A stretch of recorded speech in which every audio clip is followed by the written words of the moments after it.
네, 안녕하세요. 사는재미 연구소 슝슝입니다. 네, 지난 시간에 이어서 이제 8번부터 설명을 하기 시작할 건데요. 왜 7번 카드를 놔뒀냐? 왜냐하면 7번 카드의 키워드가 밀어붙이는 힘이었던 거 기억하시죠? 8번 카드가 이 7번 카드의 뜻을 이제 잊고 있기 때문에 7번 카드를 먼저 보여드렸습니다. 네, 돌아보면 이제 시작해보면 8번 카드의 뜻이 스트렝스, 힘입니다. 7번 카드가 아니라 8번 카드에 힘이라는 이 키워드를 주어져 있습니다. 그리고 이 힘의 상징, 무한대의 능력을 상징하는 이 무한대 표시도 7번이 아니라 8번에 있습니다. 왜냐? 진정한 힘은 밀어붙이고 다른 사람을 상처 주는 힘이 아니라 달래고 배려하고 기다리는 힘이라는 뜻에서 이 진정한 힘인 스트렝스 카드가 이제 진정한 힘이란 뜻으로 기다리는 힘, 배려하는 힘, 베푸는 힘을 얘기하고 있는 거죠. 네. 7번보다 더 큰 힘이다 라고 생각하시면 됩니다. 하지만 이 카드가 이제 좋지 않은 위치에 나왔을 때는 말 그대로 너무 망설이고 너무 기다린다. 그래서 문제다. 일 수도 있고요. 그리고 이 카드가 아주 좋은 카드긴 하지만 실제로 타로 상담에 나오면 사람들이 별로 안 좋아합니다. 왜냐? 사람들 다 자기 마음대로 살고 싶잖아요. 근데 더 따뜻하고 더 힘있고 더 잘 견디는 사람이 그렇지 않은 사람을 감당해 주어야 하기 때문이에요. 나도 힘든데 내 옆에 있는 같이 하는 사람들을 내가 감당해 줘야 된다고 하니, 그리고 그럴 사람은 나밖에 없다고 하니, 무슨 말인지 알겠지만 싫잖아요. 나도 힘드니까요. 네. 그래도 진정한 힘은 기다리고 배려하고 돌보는 힘이라는 카드입니다. 이어서 9번 카드입니다. 네, 9번 카드는 저는 이게 반지의 제왕의 간달프나 해리포터의 덤블도어 교수님 카드다라고 표현하는데요. 왜냐하면 이 은둔자는 현자이기 때문입니다. 아주 현명하고 오래 산 마법사라서 이 등불을 들고, 이게 육각성이죠. 다윗의 별, 지혜의 별이라고 하는 등불을 들고 다른 세상을 비추는 게 절대로 아닙니다. 내 마음속, 내 자신을 비추고 있습니다. 홀로 떨어져서 내가 진정 원하는 건 뭐지? 나는 어떤 사람이지? 라고 곰곰이 자기를 찾는 과정에 있는 거죠. 진정한 지혜는 어떻게 보면 자기를 아는 지식이 이제 넓어져 가고 깊어져 가는 것이잖아요. 하지만 이 카드가 자신에게 집중하는 카드인 만큼 관계나 이런 데서 나오면 외롭다, 혼자다, 말 그대로 주위에 사람이나 도와줄 사람이나 연인이나 만날 사람이 없다는 거죠. 네. 외로운 건 좀 힘들잖아요. 그래서 이 카드도 관계적으로 나오지 않을 때 좋은 카드예요. 애인을 만나고 싶은데 이 카드가 나왔어요. 아유. 좀 그렇지만 좀 말하기 미안하지만 이 카드는 지금은 조금 조용히 혼자 자신을 돌아볼 시간을 가질 때입니다 라고 얘기해야 되는 거죠. 네. 씁쓸하지만 그럴 필요가 있을 때가 있잖아요. 네, 9번 은둔자 카드였습니다. 10번은 조금 상징이 복잡합니다. 그래서 그 복잡한 상징들에 대해서 이제 찾아보시려면 얼마든지 찾아보실 수 있겠지만 저는 좀 간단하게 말씀드리겠습니다. 스핑크스나 세스신이나 그리고 아누비스, 이게 삶의 어떤 생명의 원리, 죽음의 원리, 혹은 어떤 선택과 결정하는 원리, 지혜로운 그런 삶의 원리의 수레바퀴를 뜻한다고 보시면 됩니다. 이렇게 하면 T-A-R-O, 타로, T-O-R-A, 토라, 성경을 얘기하죠. 그리고 이제 4가지 천사가 책을 보고 있습니다. 이걸 좀 쉽게 하면 이런 겁니다. 지금은 책 보고 공부할 때다. 연애를 시작하거나 공부를 시작하거나 했을 때 어떤 결과를 바라거나 이랬으면 좋겠다 하고 상대방에게, 혹은 자격이나 이런 결과를 바랄 게 아니라 내 자신이 먼저 투자하고 먼저 씨 뿌리고 먼저 돌보고 먼저 집중해서 시간을 들여서 공부해라, 투자해라 하는 카드입니다. 이 수레바퀴는 자동차가 아니라 자전거라고 생각하시면 됩니다. 어떤 수레바퀴는 자동으로 굴러가지만 우리의 이 운명의 수레바퀴는 우리가 애쓴 만큼 굴러갑니다. 지금은 애쓸 때입니다. 그래서 안 좋은 뜻에 나오면 결과는 없고 애만 계속 들어가는 거죠. 계속 투자만 들어가고 계속 매달리기만 해야 되는 겁니다. 근데 이런 시기가 있어야 결과도 있잖아요. 네, 10번 운명의 수레바퀴 카드였습니다.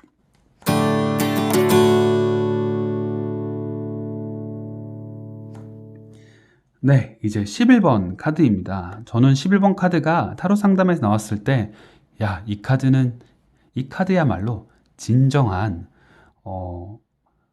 타로 상담자를 위한 카드다 라고 표현합니다. 왜냐하면 한번 들어보세요. 이 카드는 정의라고 쓰여 있지만 사실은 선택과 결정이라는 키워드가 더 어울립니다. 왜냐하면 여기 있는 저울은 충분히 더 재어보고 충분히 더 생각해보고 하나하나 따져보는 걸 뜻합니다.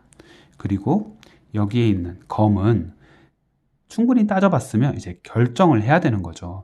우리가 결정을 하면 초이스라고 해서 어떤 걸 선택한다 라고 생각하기 쉽지만 사실은 그렇지 않다고 합니다.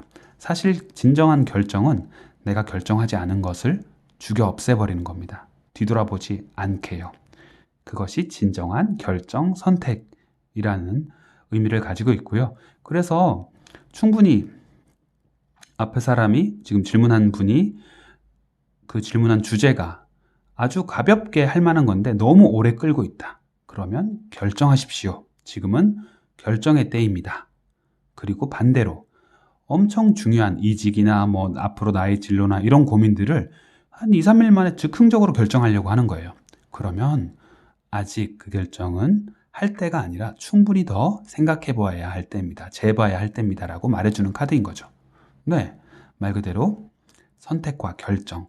분명한 건 아주 중요한 시기에 있다는 거죠. 좋지 않은 위치에 나와도 이게 특별히 다른 부정적인 뜻이 아니라 그 중요한 선택과 결정의 시기니까 힘들지 않겠어요? 고민하지 않겠어요? 하지만 충분히 그렇게 스트레스 받아가면서 할 선택과 결정의 시기입니다.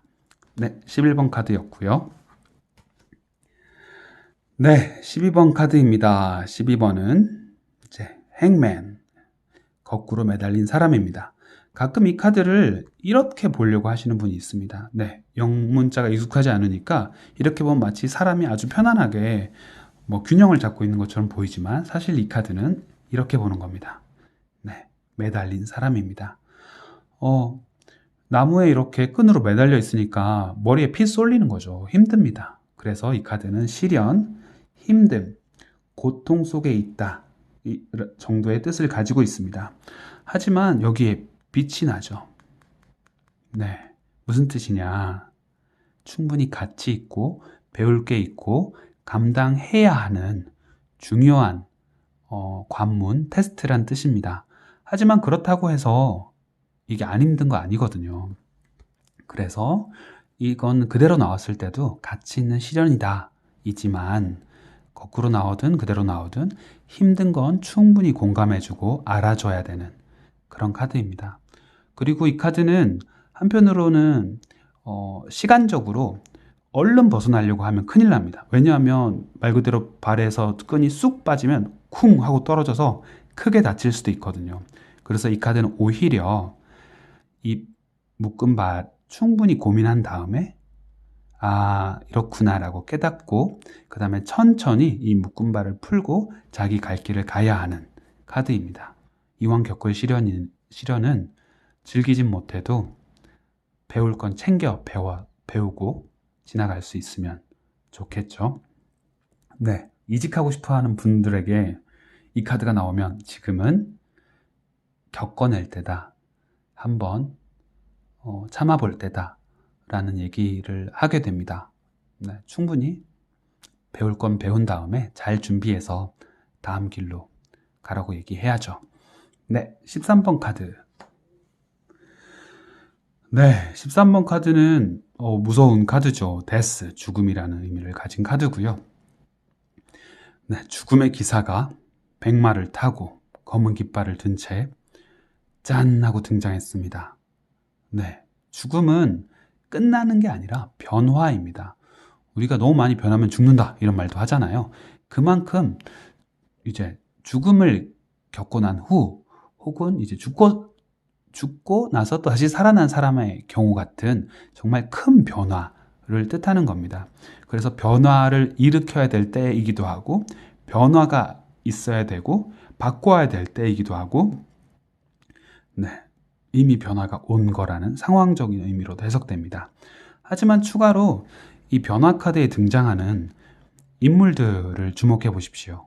혹시 마음에 이제 이끌리는 인물이 있으신가요? 네, 한 명을 골라보시고요. 네, 설명을 드리자면 첫 번째 인물인 이 왕은 베제라 왕입니다. 내가 왕이고 내가 제일 대빵이었으니까 바뀌기 싫은 거죠. 그래서 자꾸 변하라 변하라는 부하사원 좋아하는 상사 없잖아요. 바꾸기 싫다, 베제라 라고 변화를 거부하는 왕이고요. 그 다음에 여기에 있는 교황, 사제는 변화 앞에서 헤헤헤헤 이리 오시죠 변화님, 죽음의 기사님 하면서 새로 뭔가 바뀐 변화를 어떻게든 나한테 유리하게 이용하려 들려는 사람입니다. 네, 전략적으로 이용해야 될 변화가 또 있는 거죠. 그리고 한편으로는 여기 고개를 돌린 여인이 있습니다. 아, 변화를 받아들이고 싶지 않아. 아, 싫어. 내 앞에 왔지만 없는 것처럼 할 거야. 라고 이미 온 변화를 부인하는 부인이 있습니다. 네, 개그였고요. 그 다음에 이 변화를 순수한 마음으로 그대로 온몸으로 받아들이는 아이가 있습니다. 네, 이거는 말 그대로 변화의 물결에 내 온몸을 그저 던져버리는 그런 순수한 걸 뜻합니다. 네, 지방으로 이사 갈 때 어른들은 자식 다시 적응하는 거 이런 거 걱정하지만 지나보면 가장 또 빨리 상처가 아물고 잘 적응하는 사람 또한 어린 아이들이거든요. 변화를 순수하게 몸으로 변화를 받아들이는 내 자세, 태도를 이야기하고 있습니다. 한편으로는 이렇게 인물 중에 하나를 고르랬을 때 유독 이 죽음의 기사를 고르는 사람이 있습니다. 네, 분명히 캐릭터가 아주 뚜렷한 분이실 겁니다. 그냥 말 안 되는 거, 꽉 막힌 거 절대 못 참고 들이받아서 변화를 일으키는 사람인 거죠. 서로가 불편해도 아닌 건 아닌 겁니다. 그래서 변화를 일으키는 죽음의 기사도 있고요. 한편으로는 제가 상담하다 보니까 이 사람들이 아니라 이 말에 자신을 이입하는 분들이 계셨어요. 참 마음이 아팠습니다. 네, 자기는 새가 빠지게 누군가를 등에 지고 이렇게 일하는 사람인 거죠. 일하는 짐승인 거죠. 그래서 영광은 다 이런 기사가 먹고 나는 새가 빠지게 일만 한다. 그래서 공감해 드렸어요. 하지만 네, 아닙니다. 당신은 주인공입니다. 적어도 이 질문에서는 이 질문의 주인공입니다. 라고 말해 드립니다. 네, 죽음의 기사는 변화입니다. 변화는 그 자체가 좋을 수도 있고 혹은 되게 안 좋은 걸 수도 있잖아요. 상황에 맞게 변화란 키워드를 가지고 변주를 주시면 됩니다. 이대로는 진짜 안 된다는 거죠. 네, 14번까지 하고 이번 영상을 또 마쳐야겠네요. 네, 14번입니다. 14번은 temperance, 절제라는 뜻을 가지고 있습니다. 하지만 저는 조금 더 이 그림을 잘 설명하는 단어는 밸런스, 균형이라고 생각합니다. 왜냐하면 이 크고 붉은 날개를 가진 아주 이제 힘센 대천사장이 두 개의 컵에서 물을 이리 부었다 저리 부었다 하고 있습니다. 무슨 뜻이냐? 아무리 능력 있는 사람, 아무리 지혜로운 사람, 천사라 할지라도 시간은 한정되어 있고 노력은 제한적입니다. 그래서 동시에 여러 가지를 할 수 없기 때문에 잘 조율하고 잘 분배해야 됩니다. 그래서 하나에 몰빵하거나 하나에 엎어지지 말고 이렇게 잘 균형을 맞춰라 라는 뜻으로 해석하곤 합니다. 그래야 이렇게 멀리 가는 왕관을 쓰는 길을 꾸준히 갈 수 있고요. 한편으로는 타로 카드에서 나오는 이 한 발은 물에 한 발은 이제 땅이나 바위에 들고 있는 이상과 현실, 그리고 내 꿈, 내가 원하는 것과 내 의무, 해야 되는 것 사이에 균형을 잘 잡아야 된다라는 뜻을 가지고 있는 절제 카드였습니다. 하지만 좋지 않은 위치에 나올 때는 당연히 몰입 못하는 거죠. 이것도 해야 되고 저것도 해야 되고 할 게 많은 거죠. 그리고 그래서 이제 집중하지 못해서 우리가 꼭 집중해야 될 때가 있잖아요. 근데 상황이 그렇게 안 도와주는 겁니다. 하지만 이게 누구죠? 아주 능력 있는 대천사장입니다. 이런 상황이지만 당신은 잘 균형을 잡아서 해낼 수 있을 겁니다라고 힘을 주시면 됩니다. 네, 메이저 카드 지금 쭉 훑어보고 있습니다. 두 번째 영상 여기까지 하겠습니다. 고맙습니다.